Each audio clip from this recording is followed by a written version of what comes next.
তো রাসূলুল্লাহ সাল্লাল্লাহু আলাইহি সাল্লাম এতটা ফিকিরমান থাকার পরেও আল্লাহ তাআলা সেই নবীকে পর্যন্ত বলতেছেন ওয়ালা তাকুম মিনাল গাফিলিন।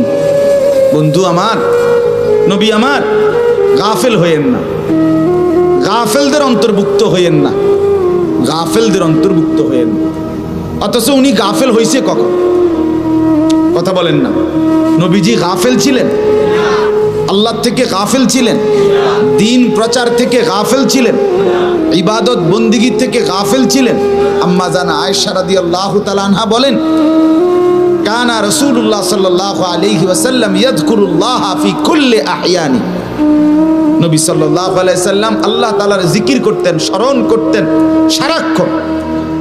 ফি কুল্লি আহইয়ান, সারাক্ষণ আল্লাহ তাআলার জিকিরে স্মরণে থাকতেন। অথচ এর পরেও আল্লাহ তাআলা উনাকে বলেন